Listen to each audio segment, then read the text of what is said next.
Welcome to Block and Build, a podcast from Convergence Magazine. I'm your host and the publisher of Convergence, Cayden.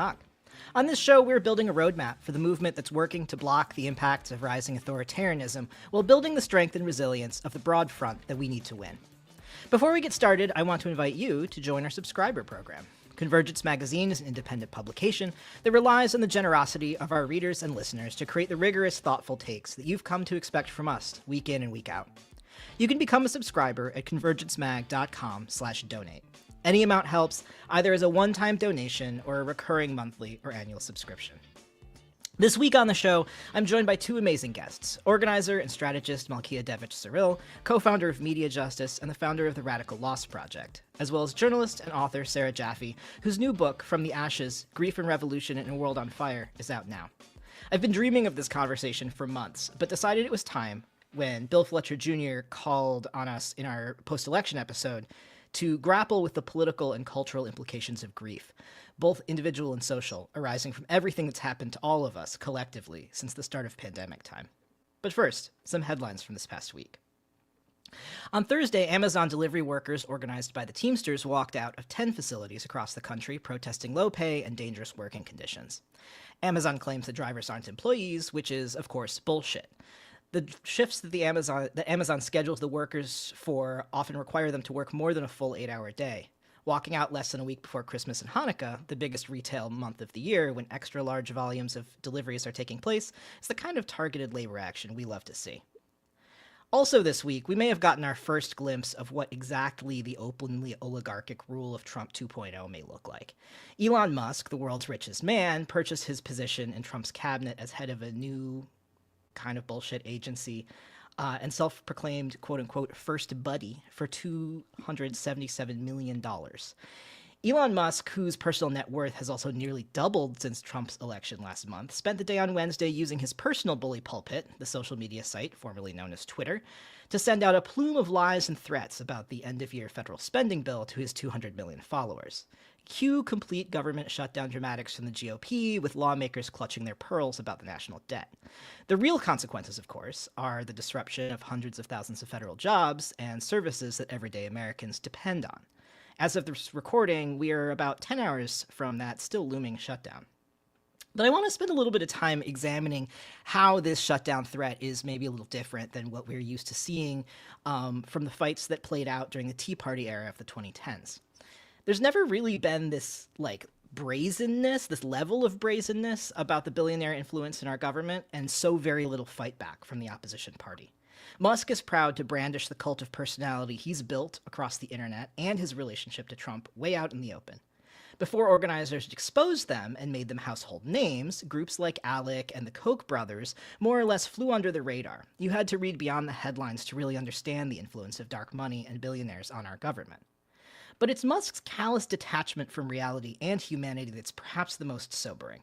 While the Kochs are indeed selfishly focused on profits for themselves and their industries, which is obviously contributing to massive wealth inequality and existentially deadly climate change, Musk and the super-rich Silicon Valley billionaires now venturing into politics are driven by a much darker ideology. They and their pseudo-intellectual guides believe that democracy has failed as a project, and the only way to fix society is to build an authoritarian monarchy, with them at the very top of a narrow pyramid of power. Elon Musk, I think, is a really special specimen of this class, though, one who appears to think he's playing with a computer simulation. Starting as early as 2016, he was talking about how he believes that there's only a 1 in a billion chance that we're living in the quote-unquote base reality. Translation, Musk is almost certain we live in a computer simulation and nothing matters. He is definitely reading The Matrix against the text. While we know Trump's only political priority has always ever been to do what makes Trump richer, Musk's motivation is even scarier. His seems to be to do whatever entertains him, and that brand of entertainment has proven to be cruel, juvenile, dangerous, and completely lacking in any empathy or conscience towards humanity and other living beings. It's a dangerous future that we face where people who think like this hold so much power, but we have to face this clear-eyed. Blocking the nihilistic techno-fascist is part of both the political and cultural fight that lies ahead of us. Now I want to welcome my guests for today. Sarah Jaffe is a journalist and author who's recently published a new book called From the Ashes, Grief and Revolution in a World on Fire. Sarah, it's nice to see you. Thank you for joining me today. Hello, it's so nice to see your face. And we are also joined by Malkia Devich Cyril, who is the co-founder of MediaJustice, as well as the founder of the Radical Loss Project. It's always good to see you, Mac. Thank you for joining us. Thank you for having me. It seems deeply appropriate that we have this discussion on this is our final episode of Block and Build for 2024. It's the day before the shortest day of the year in the Northern Hemisphere, and a time when a lot of people's simmering grief is bubbling up for them. And I also think I should situate myself a little bit here too. Both of you were part of the wider network of people who had really valuable things to offer me after my parents passed in 2020. My memory of that time is obviously very strange. I think all of our memories of 2020 are very strange. But I do remember conversations with each of you, either voice or text, after, especially that fall after my mom passed away suddenly, that really helped me a lot. And so I don't know, it feels especially tender and good to have this conversation with the two of you. So yeah, thank you.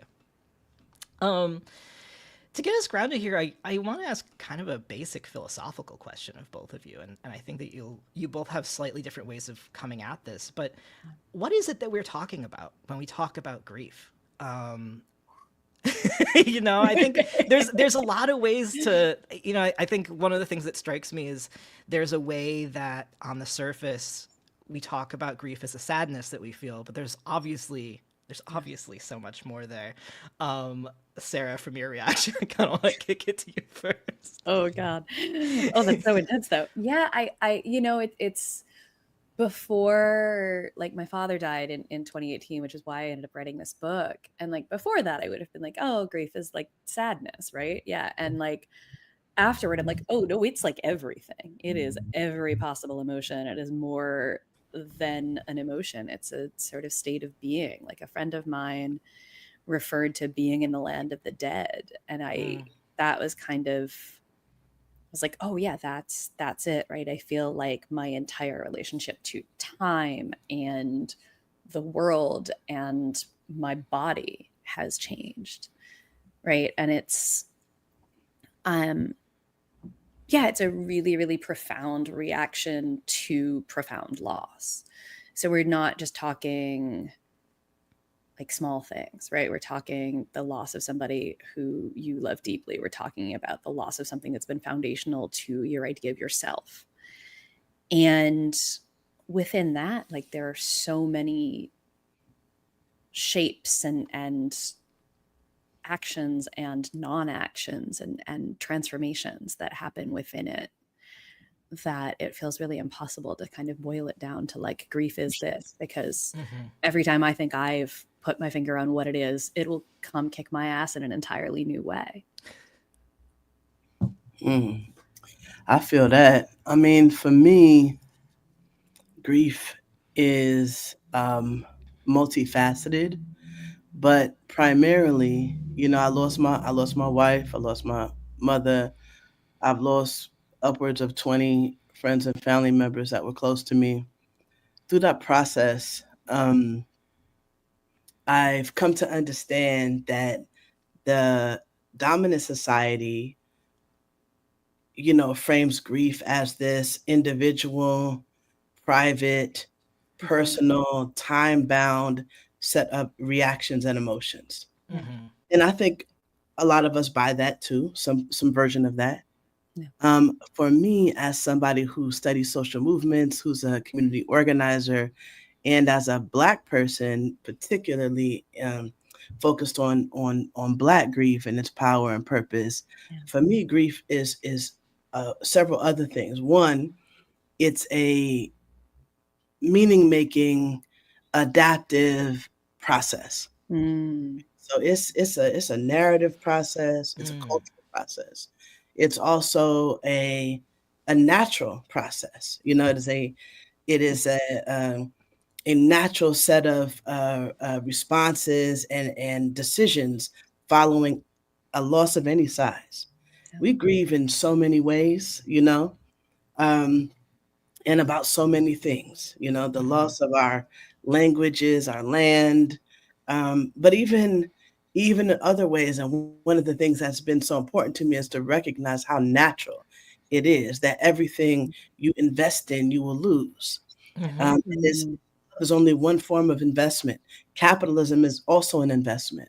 White supremacy is an investment. And even for those of us who oppose those those things, we are compelled by their force to invest in them. And therefore, when they change, when we lose them, there is a kind of grieving. Yeah. This is something that we have to deal with as a community Yeah. and as a movement. So I don't think of grief as a set of emotions.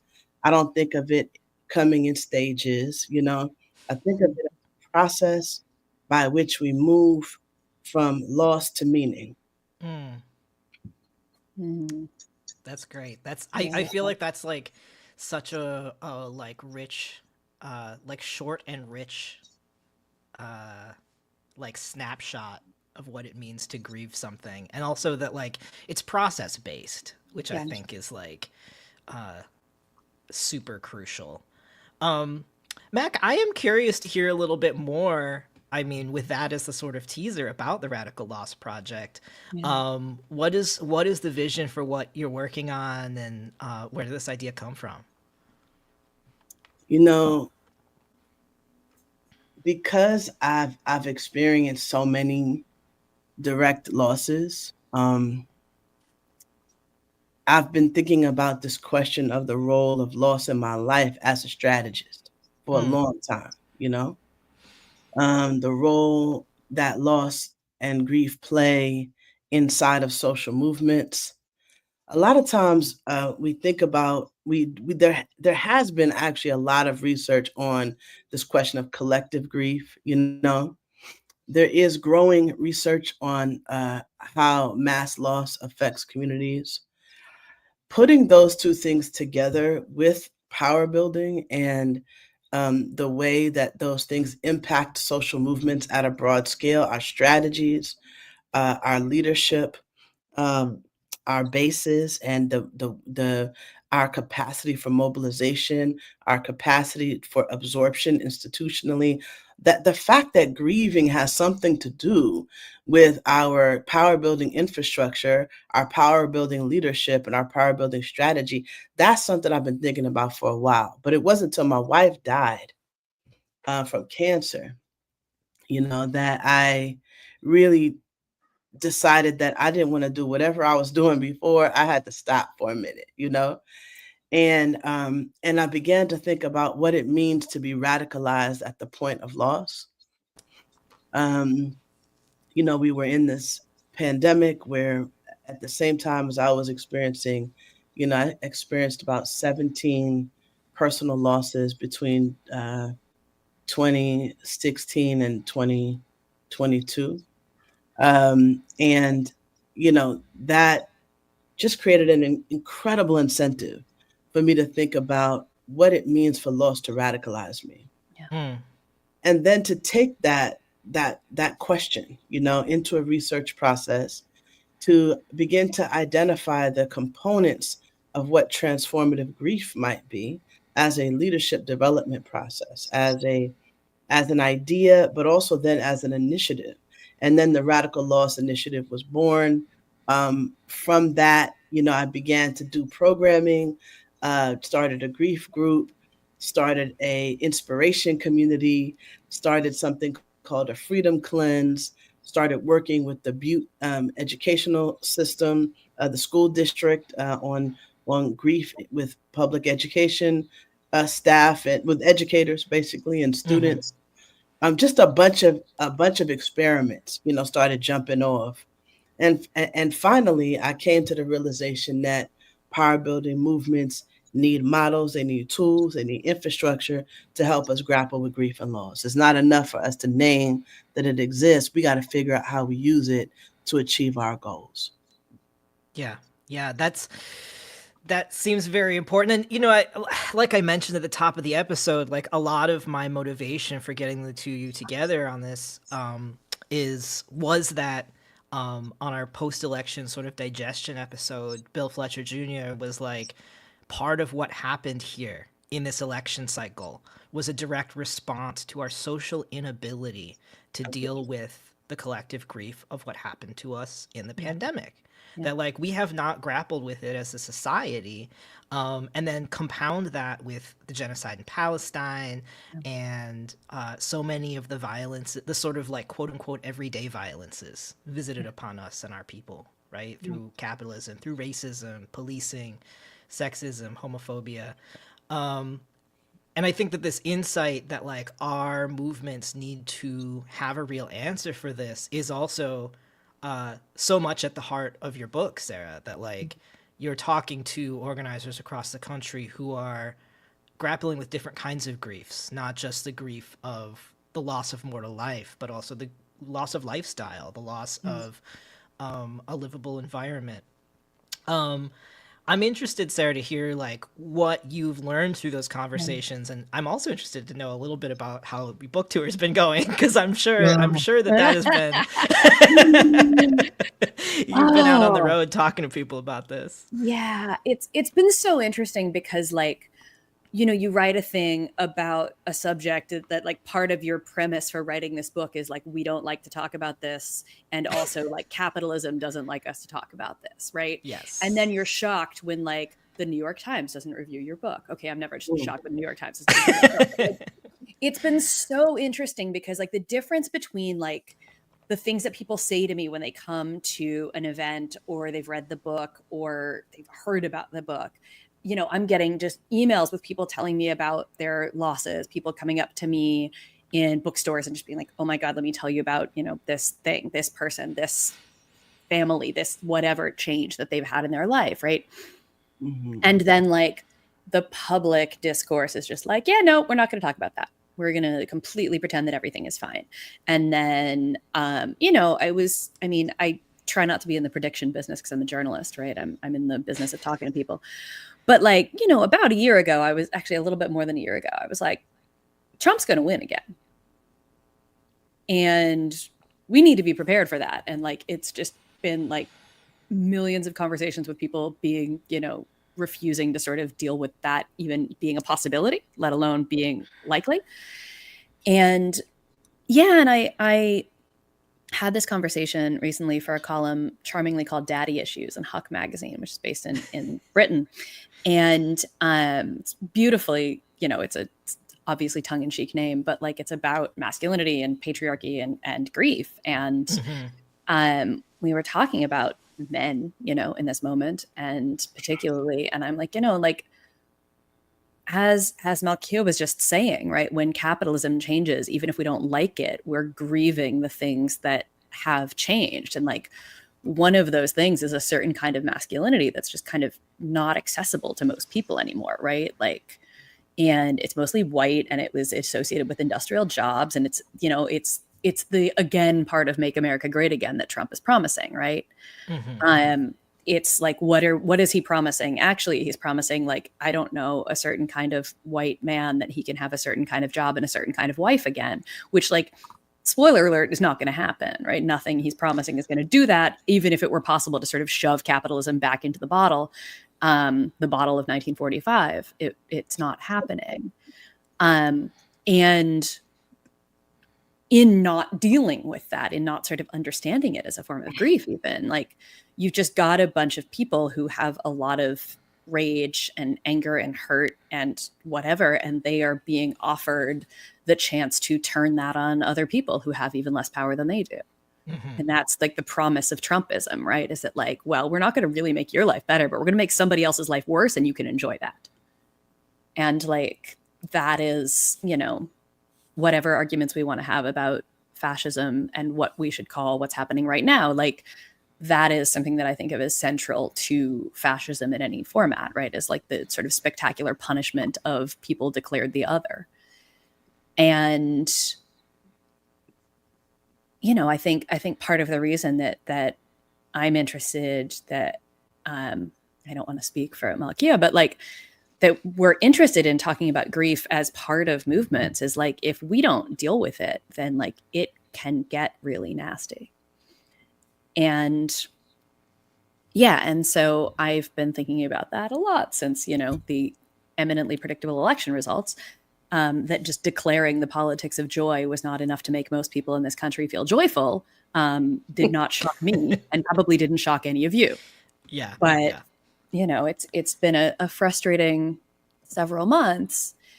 And I think, again, I'm just really, really struck by the way that that you put that, talking about like the things that were imbricated into, whether we like it or not, that then we grieve when we lose them, even if we knew they sucked. Yeah, yeah. Which again, going back to the thing that Mac was pointing out, just feels like a very like organic, and like it feels like the curse of like living in linear time, right? It's just like you can't go back to the no thing. linear fucking time. Yeah. Yeah, yeah. And I think that like what I'm seeing from both of you is this question about like, you know, how do we build a new narrative around grief, and like that the imperative for that is deeply political one. Yeah. And like our sort of like larger social inability to even acknowledge it, aside from just nodding at it, is limiting us from envisioning what like the world could be like. Yeah. And I guess I'm also I'm curious to hear from you, Mac, about kind of like what you found, especially through working with movement folks, with educators, like what sort of doors have opened up to folks as you started talking to them in a real way about grief and how we metabolize grief together. It's a good question. First of all, let me just say I read Sarah's book, and Sarah's amazing. So thank you for writing it. It's a gift to the movement. It's a gift to the world. You know, I think for me, the things that have been unlocked in my conversations and in my experiments and projects is one,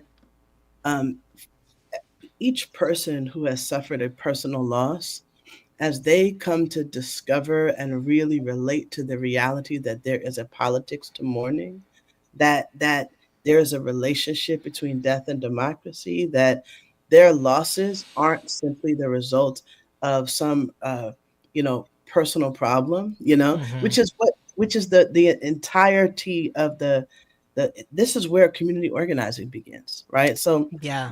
the big unlock is that there is really no difference between healthful collective grieving and community organizing. You know, that's the first thing. Power building begins with an acknowledgement of loss, and turns on the pivot that there is something that can be done, that there is a reason that these losses are taking place, that they're mechanized, that they're unequal, that they are out of balance. You know, and then the realization that who lives and who dies is a direct correlation with distributions of racial and economic power, right? That you know, some of that consciousness raising through the lens of grieving, even to the understanding, you know, as we've run grief groups, you know, many grief groups, they don't allow for you to talk about your, for example, during the period we were initially kind of witnessing so many murders of Black people by the police and by vigilantes on social media. Yeah. And even now, as we witness, you know, this genocide in Palestine, the civil wars and the genocides in other parts of the world, when you go to grief group because you lost your partner, or you lost your child, or you lost your parent, you ain't supposed to talk about all the rest of that.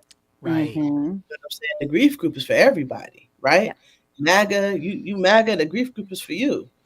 And so for me to come to the grief group, I can't acknowledge that my personal losses and my cultural and collective losses they're all part and parcel of the same thing. I can't talk. So it became clear to me that we had to have other spaces. We needed spaces for activists and organizers and leftists to grieve. Yeah. That were supportive. We also needed spaces that could acknowledge, and we need thought leadership that's going to acknowledge that MAGA is straight up a maladaptation to loss. Yeah. Yeah. Yep. You feel Like, we need to be able to say that directly. Yeah. That the alienation that is being produced in late stage capitalism, and the kind of a national culture that's being produced right now, as you know, in response to that, that's all related to a refusal to grieve. Mm-hmm. Knowledge and admit loss, a refusal to deal with loss and change. You know, all loss is an element of change. That's what it is. So when we think about grieving, it is about helping us process change. And white nationalism refuses to process. It doesn't want it. It wants to control change. It violently resists change. Exactly. It either resists it or wants to control it, right? Yeah. Because sometimes it wants change in a particular direction, but it very much only wants exactly what it wants to maintain. Power wants to maintain itself. I mean, it wants to reify. And so grief is the antidote to that level of reification. It won't allow it. So this is some of what, you know, we don't have enough research. We have to be able to articulate new ways of thinking about grief and talking about it, both scientifically, neurologically, medically. We need new ways of talking about it politically, personally, and that requires more research. That requires more conversation. And we need a whole new approach. There's an innovation needed right now in community organizing. You know, we innovated when we went from politically neutral to ideological, right? That was a leap forward in our methodology. Now we need a leap forward in terms of care, in terms of the role that grief and trauma are playing in how we make change. Yeah. I love that. You know, related to that, one of the things, Sarah, as I was reading your book, is just thinking about how our ability, also just on an individual level, being able to appreciate another person's grief or their capacity for grief is also really tied to our ability to see one another as people, right? Like as actual human beings. And I think one of the things that I'm really interested in is the role that grief can play in actually bringing us closer together in a time when everything feels like a rupture, you know, everything is falling apart. Whether that is like our economic system, our environment, and that like so many of the sort of like political impulses are about separation, but that like so many of the stories in your book are about people coming together and seeing one another's whole humanity through the acknowledgement of grief. And I mean, I guess this is sort of a prompt for both of you to think about a little bit how that works. Yeah, and I have to say too that Mac invited me to their Pandemic Joy group while I was in the middle of working on this project, and we talked, put in touch with by the lovely Maria Poblet, friend to all, and friend of the pod, for sure. Yeah, and then you know, Kristen Urquiza, who's in my book, was somebody that I met at that group. And I just remember that the talk that Matt gave at the beginning of that group was about productivity and our relationship to work. And like, that was so like hand in hand with the way I was thinking about grief, and like as a sort of a rupture, particularly with work and with our ideas of productivity, that like it kind of requires you to stop. And I've been trying over and over again to think about how to talk about, like, we need spaces that we can just be, right? Like, we so often in the movement, as Mac was saying that day, right, we're focused on like, we've got to move, we've got to do this thing, we've got to accomplish this thing, we've got to hit these boxes and this whatever. And like, because we're up against so much, right? We can forget that that's a capitalist mindset itself, and that actually sometimes what we need is precisely to stop and to reflect and to rest and to just like be in the company of people who care about each other. And this sort of fascinating and sort of horrible tension between like grief is coming for all of us, just like death is coming for all of us, and also like it is unevenly distributed, and people's access to care and the economic means of life and everything else, right, means that people who are in Gaza right now are dealing with just an unending wave of grief that I cannot imagine because I live in the US, but also live in New Orleans, which is a place where life is cheap in a lot of ways, because of a variety of issues of historic, white supremacy and violence and disinvestment and, having a little Trump as our governor and so many other things. Right. And so I am used to living in the murder capital of the US and knowing that these are, even within this city, deeply unequally distributed by race and class. Right. And by gender. And so as people who are working on people who are, trying to build a better future, a more just future, a more equitable, I hate all these words. They feel like all the things I have to say in articles for nice magazines and people who are revolutionaries, right? We have to sort of have space for the grief that is coming for all of us, that is an inevitable part of life and that is not a bad part of life, as Mac was saying, is a natural part of life.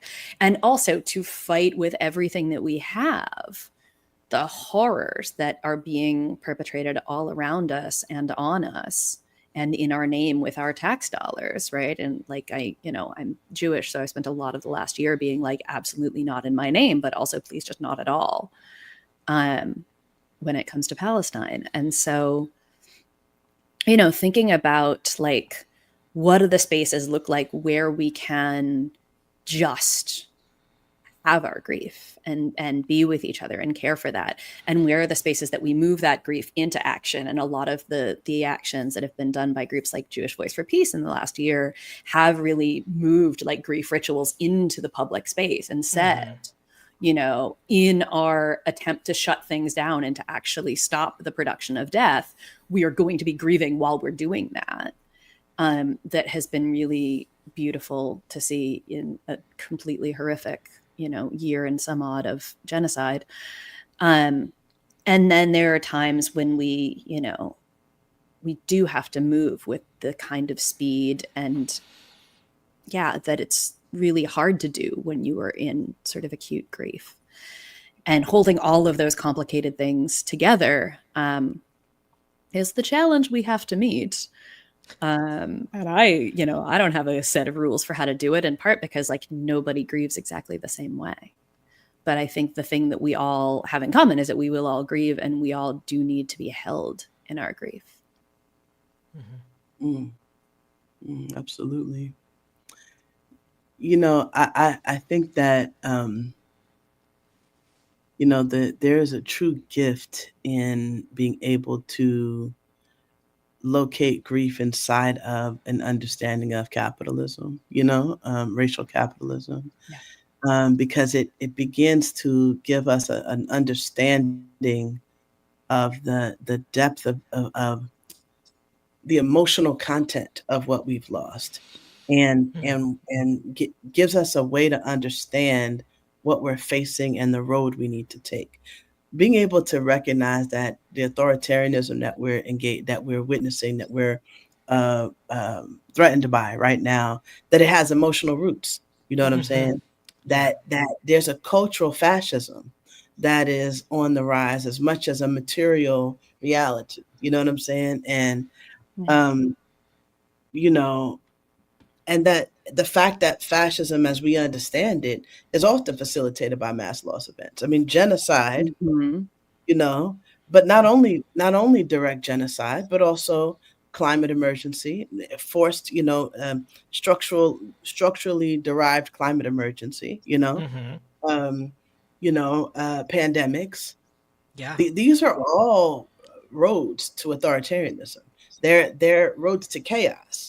And it's inside of chaos that, I remember watching Game of Thrones, and the priest or whatever, when he said chaos is a ladder, right? Yeah. And it's our job to climb it. That's what he was talking about. I was like, oh, you dropping some serious strategy now. I like that. But it's true, that they will use the chaos to build a ladder of control. This is how fascism gets its opening, but it's also how other kinds of radical change gets an opening. And that's the piece we can't forget, that we have as much opportunity We don't have all the resource, we don't have all that, but we have as much opportunity to forge a new direction as they do. Yeah. That's right. You feel me? Yeah. So that's something that understanding grief helps me to remember, that in my grieving can go any direction I pointed in. You feel me? Mm-hmm. Yeah, absolutely. Yeah, I think that like there's just been this sort of like constellation of themes that at Convergence we've been thinking about, publishing about, talking about since I mean before the election, but they've become a lot louder since the election around things like mutual aid and like how mutual aid can be part of a power building strategy. Right. And like trying to grapple with I think what is about this sort of like deep cultural question about like who cares for whom and like what does care look like, that just seems like one, it feels like something that we can kind of like wrap our arms around a little bit in this moment, that like it feels immediate and correct to do because people are going to be desperately needing more mutual aid in the years to come. But that I think that like, you know, Mac, when you talk about us doing innovation in this area, it occurs to me that like in this moment of rupture, in like our political moment, that like we are being given the opportunity to like kind of rapidly iterate on some things that require require and allow us to grow beyond the sort of like vision of racial capitalism. Yeah. And like there's something kind of exciting and like I mean it's frightening, but it's also exciting in that and in that insight. Absolutely. I mean, reparation and reconstruction require a grieving process. Yeah. Correct. You know what I mean? Like they have to have it, you know. And right now we in a dangerous moment. You know, we shouldn't underestimate the danger that we're in. You know, the kind of melancholia, right? That bases and constituencies and voters are experiencing. The movement is experiencing it too. It's demobilizing. It You know, is, it's yeah. oppressive. You feel me? It makes it hard to act, and that's dangerous. It's rooted in cynicism. You know, it decontextualizes your understanding from the material conditions and reality. That's a danger. Yeah. You feel me? But there is a sorrow that actually can build our empathy, can actually build beloved community. There's a kind of sorrow, as long as it's rooted in a true relationship with the material conditions, as long as it actually functions to bring us closer together and it doesn't feed our alienation. There's nothing wrong with being sorrowful, being sad. It's the kind of sorrow. Again, it's the direction of the sorrow. Does it pull us apart or does it bring us together? That's for me the questions. And those are strategy questions. That's why I'm tired of grief being solely in the purview of psychologists, you know, therapists, you know what I'm saying? Doctors. I wanted to get in the purview of organizers and leftists and strategists and narrative, you know, folk and all of that. Because the whole thing about the politics of emotions, we've been talking about that for a minute, you know, for about 20 years. There's been science and narrative, but we don't really understand that we have a responsibility to combat alienation, and one of the ways we do that is through grieving, active process of grieving together with one another. That's a way forward, and I think that's a way to respond to fascism, and it's a way to carve a future and a vision that is a whole new kind of democracy, a whole new way of thinking about economy, whole new ways of thinking about gender. You feel me? Yeah. Well, I think, Sarah, I also want to loop back around to some of the stories from your book and some of, I don't know if there's like any specific reporting you want to draw out from your book as sort of a like teaser, especially on this particular theme of like how people are turning, like metabolizing grief as part of a strategy for organizing, if there's stories that you want to pull out there. Yeah, I mean, there's a lot obviously in here, but like I think, I want to shout out Kristen Urquiza, who again I met through Mac, who started an organization called Marked by COVID after her father died of COVID, and she started organizing the people who had lost loved ones to the pandemic. And particularly, her father lived in a state where the governor had told them everything's fine, reopen, go do whatever, and he believed them. And I really related to her story. I feel like, she was talking about her dad, who was, whose family was from Mexico, who, supporting Trump was like his form of assimilation. And I was like, oh, this sounds like my Jewish dad, right? This is your way into whiteness, is by supporting white supremacy, I guess. And that, that feeling again of being like, I disagreed politically with this person who also raised me and made me who I am. And that led her to forming this organization that had this really, sort of, again, beautifully expansive set of demands around care, right? Healthcare, but broader care, including grief care, right? That if we actually put into effect would help not only people who've lost people to COVID, which is most of us really, right? Yeah. Like, we do not talk enough about how we're at 1 million and some odd Americans died of COVID. Most of us know a few people. And, but these are also demands that would, if they were actually all put into effect, like just radically transform the way that we exist and function as a society, right? We would have to take grief seriously. We would have to take care seriously. We would have to take rest seriously, right? Like not just paid sick time, but like recovery, things like that. And it's, it's amazing how these demands, they echo over and over and over again, right? That healthcare just keeps coming back to the center of our debate. And yes, I am going to bring up the United Healthcare shooting because I've been fascinated by this right now, which is not in my book. Obviously, it just happened. But like, as a story about grief, it's really fascinating, right? Because actually the battle that's happening in public between sort of pundits who are like, but he had a family, and people on TikTok who are making dance videos about Luigi Mangione, are saying is like, who do we grieve for actually? Right? Do we grieve for the rich guy, or do we grieve for the hundreds of thousands of people who have died because they've been denied functional healthcare in this country, right? Do we grieve for the people who are suffering every day because they have illnesses that could be treated, but they're not able to because their health insurance won't pay for it, right? Because we have decided as a country that we are not going to do this thing, even though most people want it. Right? That like we're having yet again a public discussion about healthcare, about whose lives matter, right? And about who gets to be sort of the victim and the perpetrator of violence in this country. Right. And it's all a whole bunch of just, the same things that we've been talking about here and the same things that we've been thinking about here, right? Is like the question of what is violence even, right? Is violence only someone getting shot, or is violence denying people's healthcare claims and then having a party about how high your profits are? Right. I in the book, I lean on, Uncle Freddie Engels' discussion of social murder, which is a term that he took from the workers, right? He didn't come up with it. He got this from the people who he was reporting on when he wrote, The Conditions of the Working Class in England.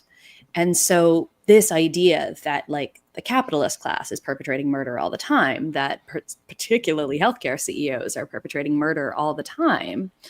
And what we've seen in the public response to this event is that most people get that. Yeah. Most people might not know the term social murder, but most people sure get that it's what's happening.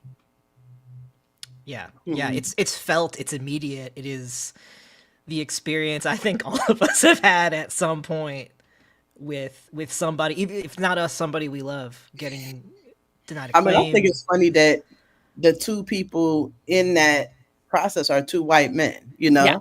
And that's the only reason a conversation like that can be taking place at the scale that it's happening.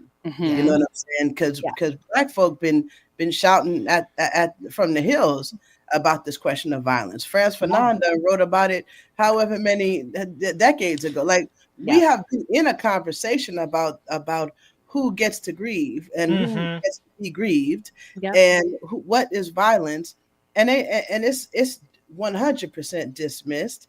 And then we have this moment, which I think is an important cultural moment. It is an important moment, and it is completely saturated inside of white supremacy. I can't let that be that escape recognition and acknowledgement. No, totally, because it strikes me that in a lot of ways, I mean, it's the same question that like Black Lives Matter is asking about policing and like the structure of violence that is policing, and like who is a victim, who is protecting themselves. That's like the same set of questions fundamentally, and how we value lives as a society. Which way does the gun point, right? Which way does the gun get to be pointed? It's always in one direction. And we're just so we live in a world where institutionalized white supremacy has said you just get to watch a genocide in Gaza and that's just going to be fun. We're just going to do that. You get to we don't even keep track of how many people the police kill. We have to do that ourselves because they don't actually even count. We don't count who is even able to access health insurance, even with the crappy Affordable Care Act situation that we've got, right? I have the cheapest insurance on the planet. I got to pay $256 a month. And like, so how many people still can't afford this, right? How many people are even locked out of that death-making system? And then even if you have health insurance, is there a hospital in your community? Can you get there? Right? Is there a doctor who's going to take you seriously? Exactly. Is there a doctor who's going to listen to your pain and actually count that it matters? That so many ways that in every single one of these systems, right? It's death making for everyone, but it's death making for some people a lot harder, faster, earlier. And it's just, we have to sort of make use of the leveling moments in the narrative while also like never losing sight of the fact that, I mean, among other things, right, with COVID, like when people realized that it was disproportionately Black and brown people who were dying of COVID, that's when we started to see the protests saying, open everything back up. That's when it started to get politically polarized, right? When it became clear that like, if you could work from home and had a nice job where you could work from home, you're probably going to be okay. And if you were a line cook, you were probably going to get COVID and die.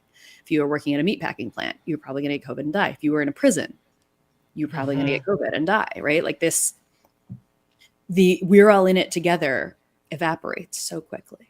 It happened. And it was like a light switch, it felt like. And I think that like, the flip side of this, as we were saying earlier, is that this is where the sort of like seed of solidarity can be made real for people, right? That like there is, I think, in here the like,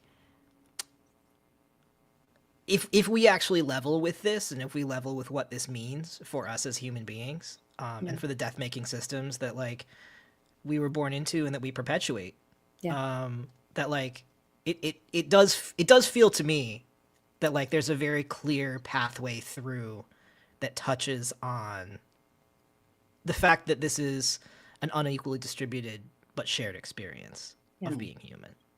Yes, absolutely.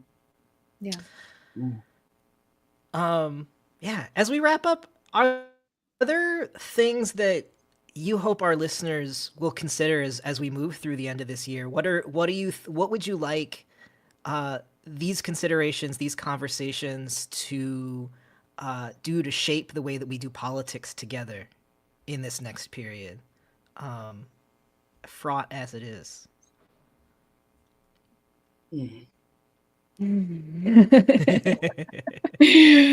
How long do we have? Long as you want, to be honest. Mac, you want to start us off? I mean, I want, number one, for each time we experience a loss, profound or otherwise, that we are able to recenter inside of that loss and engage with the natural part of it while at the same time learning from the part that is mechanized. So that's like number one. I want us to build our own capacity to engage with loss.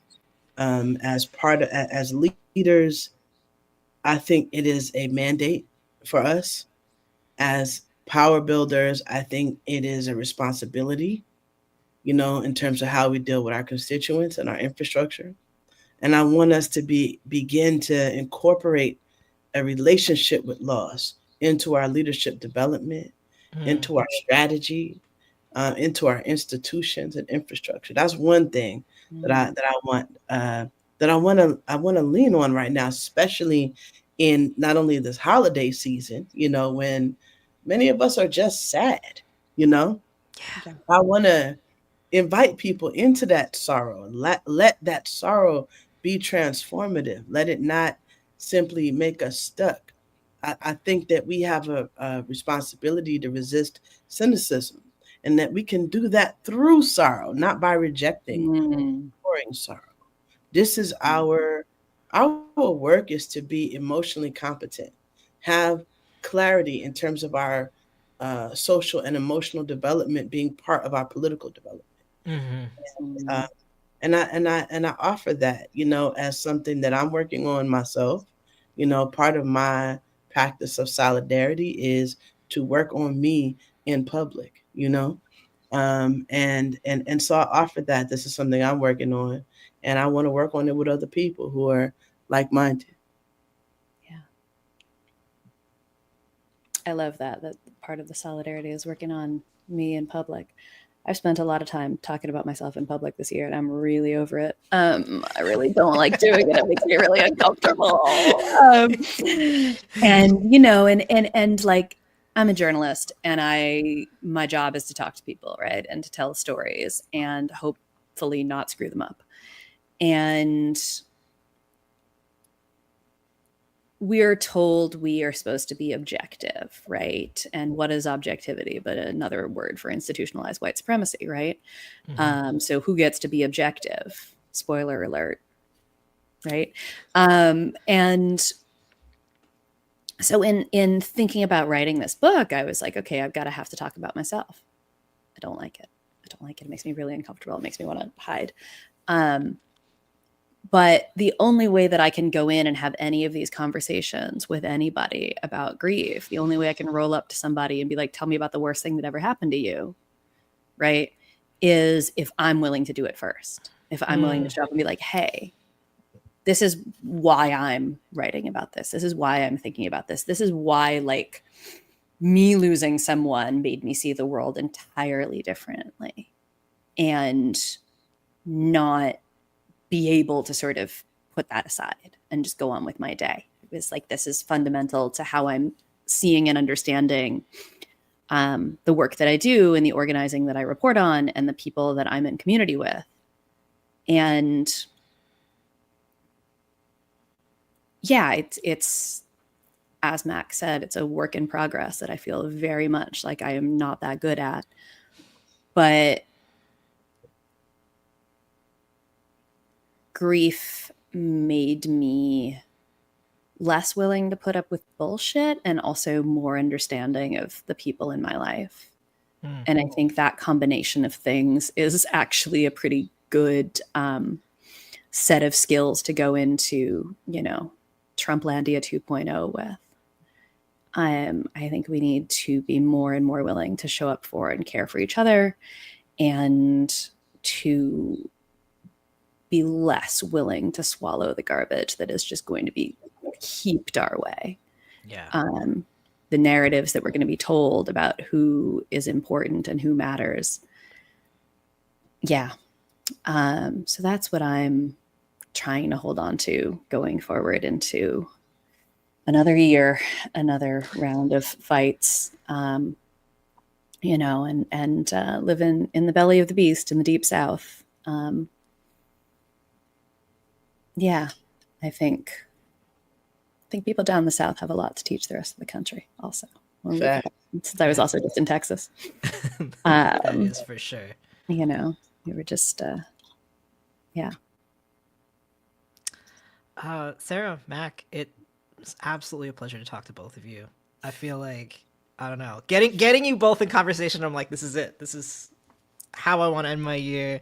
These are the kinds of conversations that, like, I'm like, this is why I embrace to do it, because like you, Sarah, I hate being perceived.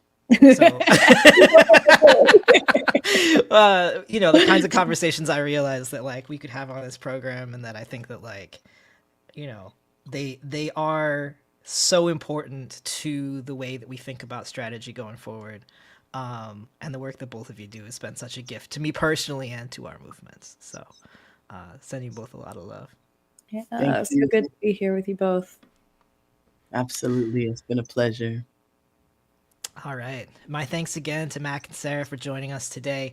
You can find Sarah's new book, From the Ashes, Grief and Revolution in a World on Fire, wherever you get good books, and at fromtheashesbook.org. You can also catch up with Mac via the Movement Innovation Collaborative, and radicalloss.org is coming as a website you can find in January.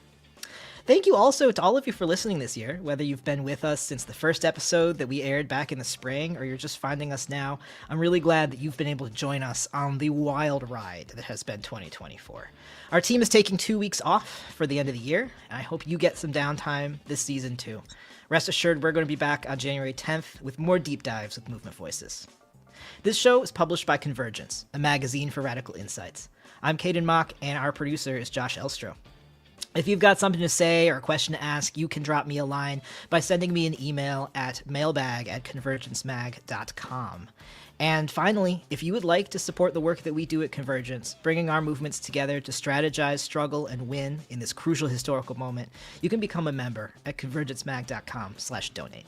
Even a few bucks a month goes a long way to making sure our independent small team can continue to build a map for our movements. I hope this helps.